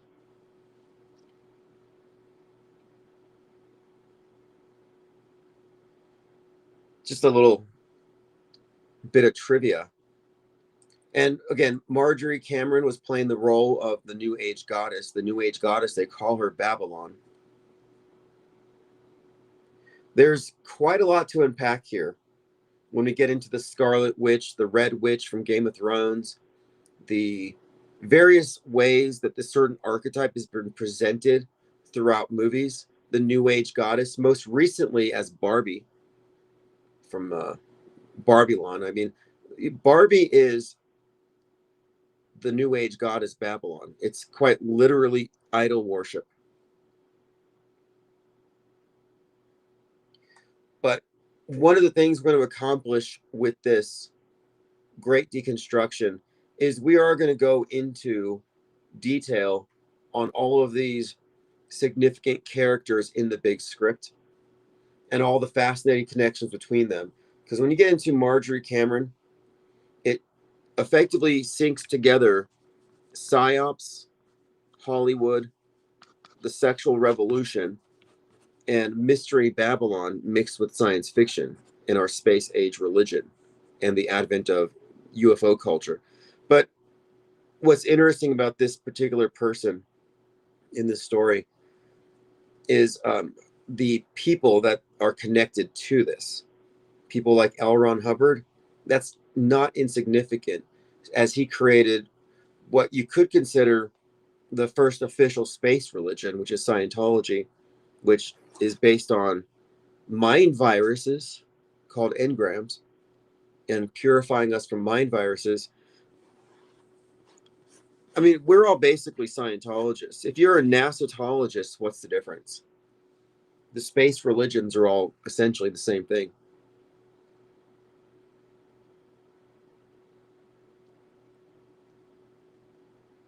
But the Marjorie Cameron UFO thing is something worth exploring. I recently talked about the movie Asteroid City.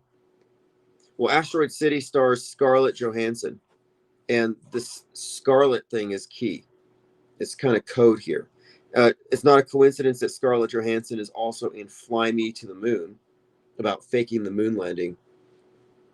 I really am looking forward to getting into this stuff because we have the regular psyops, the terror attacks, the mass shootings, the school shootings, but there's also the occult stuff and these other layers to it that are way more intriguing to me. Lasers Go Pew Pew says, I thought Mormons were the first in space. Well, you know, the Mormons did come up with like there's 3 tiers. I think if you're rich, you go to the highest of the 3 kingdoms. I don't think I'm even allowed in the bottom one. It's very elitist.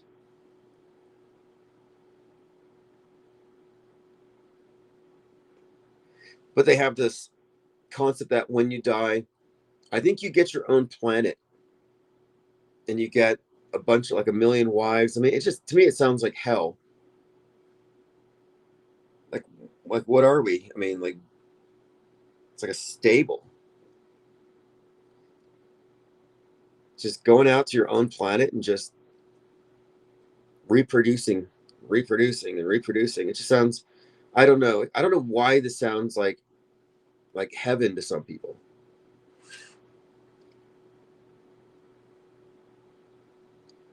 Jermaine May mentions a demonic spider goddess that requires swapping of genitals. Insane stuff. You know, we got a lot of black widow spiders here in New Mexico. And I don't kill spiders. I don't kill those ones. They freak me out. I leave them alone. But I was taking photos of this one recently, and I left it alone, and it molted. I'm like, you know, it's like, imagine just finding like it's like a pair of pants with 8 legs. Like, they're everywhere. Sorry, I'm like not obsessed with bugs, but I am fascinated by insect life and bugs. You know, I refuse to kill them. But yeah, spiders are exceptionally creepy.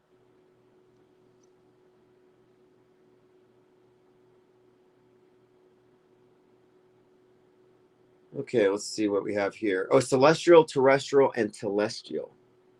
You get your own planet to create yours. So I kind of have this theory about that. And it's, you know, if you look at these various religions and their stories, they all have this kind of similar subtext, like be fruitful and multiply. And if you're starting a cult or a sect, what you want to do is, you know, have a bunch of children born in the cult. And when I look at this Mormon concept of like the celestial kingdoms and stuff, it just wouldn't shock me. And this is just a theory. It wouldn't shock me if the elders in the church, if the very wealthy ones, are actually buying islands, like Epstein Islands for the elite. I mean, this is dark, but I mean, I don't know how real this stuff is with Epstein Island, but did you see Space Relations? Jeffrey Epstein's boss, Donald Barr, the father of A.G. Barr, wrote a book called Space Relations about planets where the elite would go and they would have a bunch of teenage slaves. Very Epstein Island-ish. And it's like, this is such a reoccurring theme. Like, are they selling them the promise of a celestial kingdom where they have a bunch of wives, or are they actually delivering this? I mean, who knows? Like, it wouldn't shock me if Mars already exists. Maybe there's a few Mars bases, and a bunch of people grew up there thinking they're on Mars. And maybe Pope Elon visits, takes a Hyperloop with some of his friends, and introduces them to the Martians. A totally captive, brainwashed population. Basically, a Truman Show type scenario, but it looked like Total Recall, like little Mars bases, like bunkers. There was some sitcom a few years ago about this cult leader who built a bunker, and then he enslaved a few women in the bunker, and they just did all the chores, and they were told the world ended. Well, they get rescued and they find out the world didn't end, and they have to adapt to the world even though they've been disconnected for like 10 years or something. I'm like, that just sounds like something, like a very familiar concept to them. It's just such a reoccurring thing.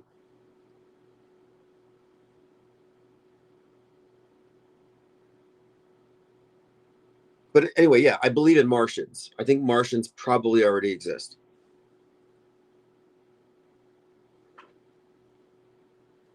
Jamarin May says, everyone looks up for the alien invasion when they should be looking down. That's where they will come from. Well, haven't you come across that Hopi myth about the ant people? The Hopi myth tells of the ant people, benevolent underground beings who sheltered humanity during ancient cataclysms, teaching survival, agriculture, food storage, wise protectors who remain guardians of the earth. So I was thinking about that. How would you describe a bunch of people in spacesuits coming out of the ground? They would look like ants. So I don't know. I don't know what to make of this, but the idea of there being subterranean populations on a completely different timeline is not outside the realm of possibility. That's what Fallout is about. You know, Fallout is about these bunkers where the elite who knew there was going to be a nuke went underground. And they come up way later and the world's a mess still, but they're from a different timeline. Jason says, do you believe there's countries and islands we don't know about where these elite, wealthy people live? Yeah, look, I'm open to the possibility that the reason why NASA gives us CGI balls, why NASA gives us a computer rendered version of the Earth, and why we don't get to really see it, is they're probably hiding land, entire continents. And we might be a couple hundred years behind, technologically speaking. Sort of like The Village, the movie The Village. If you haven't seen it, that might be us. So when you talk about the shape of the world and this whole debate about it, and people say, well, why would they lie? Why would they fake it? Well, forget shape. Why would they show us a false version of it? Well, let me think. They lie about history. They give us a false worldview for the purposes of global mind control. What makes you think they're going to give you the accurate maps? They've hidden parts of history. You don't think they're hiding parts of the earth? You don't think that they would conceal the most valuable thing there is, which is natural resources? What movies do you suggest as 91 Okie? In the Mouth of Madness, for sure. That one is a must watch. They Live, if you haven't seen it, must watch. The Village, hugely important. The Village really does explain this concept adequately. Room is good. There's so many movies that have the same Gnostic myth and somebody waking up from it. But yeah, I would say start with The Village and In the Mouth of Madness, which shows the idea of a person writing a book that becomes so popular, the entire worldview shifts around this book. Everybody now lives in this particular fictional universe. And it's no different than a holy book. Like if everybody converted to the same religion, but in this case, everyone converts to this author's worldview, and he's a horror author. Yeah, the movie They Live is a documentary. And another version of it is Free Guy, about an NPC waking up. But They Live is 100% a documentary. And that's John Carpenter, who also did In the Mouth of Madness, which is about media control, like media monopoly. And then waking up to the fact that you're in a movie and the world's insane. If you like H.P. Lovecraft, you'll like In the Mouth of Madness. I've actually watched that movie like 8 times. It's one of my favorite movies.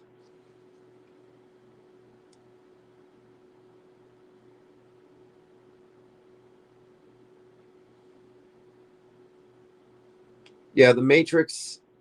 Yeah, The Matrix, obviously. I mean, there are so many. We watch different movies for various reasons, some of them just for the programming. But as far as explaining the concept of the world stage, between the Truman Show and The Village, you pretty much have it locked down.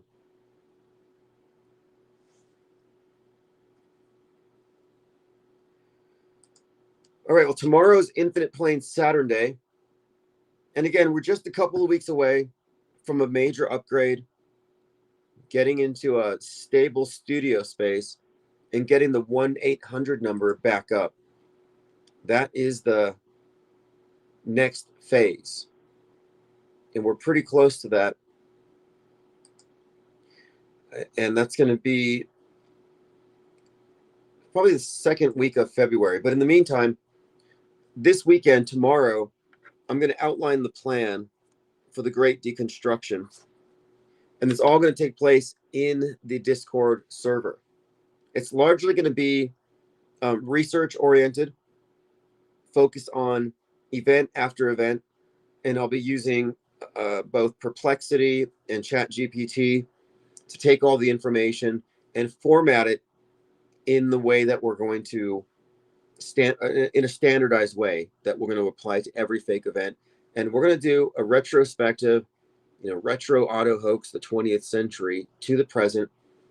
And we're going to reveal the secondary timeline. We're going to reveal the program. If you can't see the program, you're not deprogrammed. We're going to reveal the programmers, the metascriptors. And this will help to elucidate the concept of an off-world stage perspective and what that really means. We've got to separate the real from the fake.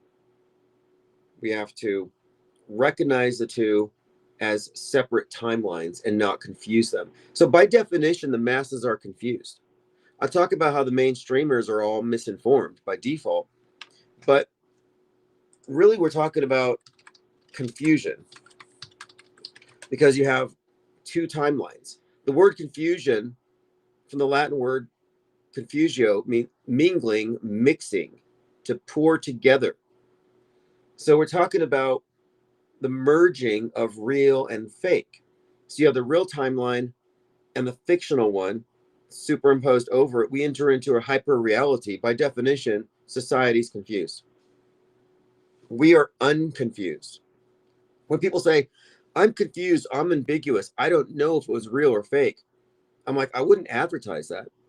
You're a mind war casualty and you've lost intellectual independence and you can't stand on your own perceptions because you've been habitually gaslit. That's nothing to be proud of. That's not a stance. It's not a valid stance. Like, I'm open-minded, so I don't know if it's real or fake. That's not open-minded. That's broken-minded. You're not open-minded if your perspective is world stage, closed informational system. You're only open-minded if you're inclusive of what's outside of the menus they've given you. And there are no open-minded perspectives in the establishment media or the fake anti-establishment. If you want open minds, that's out here off their stage.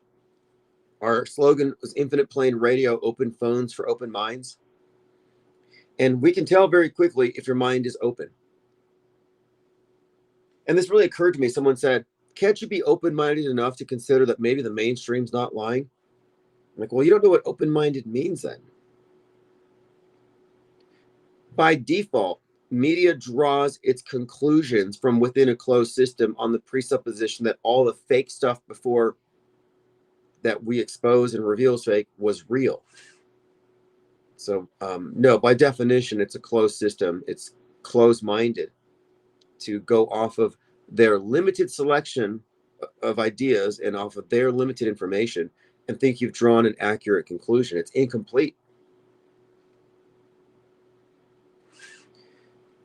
The best you can have is misinformed belief, low information belief, and neither of these are as good as informed disbelief. Like I said before, it's irrational, low information.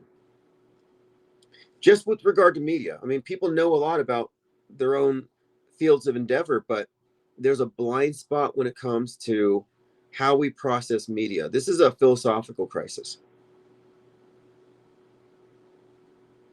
Well, it's not really a crisis because if you don't notice it or you don't challenge it, or if the system itself in no way conflicts with your way of life, it's not a problem. But the only way that we're ever going to have any kind of semblance of what really happened, or at least separating real from fake, is if we have a separate starting point. You're not going to make the case to influencers in Trutherville that history is prefabricated and that these events are fake, because they're all built on everything they say. All their narratives are built on this edifice of lies. And like someone brought up Stu Peters, not only will he not be allowed to or even able to confront what we're describing here, but to do so would be to invalidate all of his perspectives going back many years. A lot of people are going to have a hard time admitting that they've been promulgating lies and misinformation for years and years and years. Truthers have a hard time with that. 91 Okie said, joining a side should be shunned at this point. Yeah, exactly. Yeah, that's why I have his ebook out. Actually, I put it in the back of the handbook. I added it. It's the anti-anti. It's not enough to be anti-pro.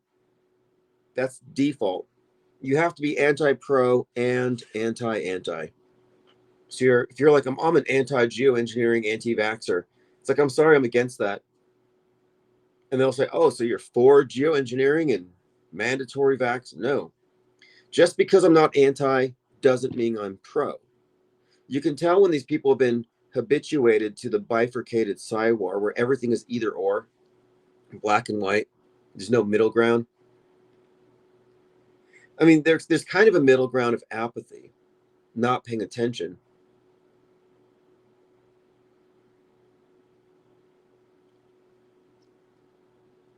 But that's not an opt-out. That's not an informed position. It's actually a position of laziness. All right, so this has been fun. I'm going to continue to work on my Charlie Kirk is Alive, Squibs and the Art of Psywar ebook. And if you're members, I'll make sure you get a free PDF version of it before it goes to print. And yeah, I'm looking forward to taking your calls, the 1-800 number and all that. That's the next part of this thing. The 800 number with the caller queue was the perfect system. I'm going to get that system back. Also, I put a link in the newsletter. I do have some merch. I sold out of iPS hats, the corduroy hats with iPS on it. And there's still another PSYOP Entertainment Complex coffee mug. So if you go to ips.monster, you subscribe to Spotify, Patreon, or Substack, you get the archives at night and a synopsis breakdown. I use Notebook LM to break down the major key points, bullet points, and quotes. So you could conceivably catch up on the last 3 hours in 2 minutes of reading. So it's a good way to stay up to speed. So tomorrow's Infinite Plane Saturn Day. Should be interesting. I'll go through Discord tonight and try to catch up on things. And I'm going to start building out the threads in Discord so we can start this project, the Great Deconstruction. All right, thanks for your comments.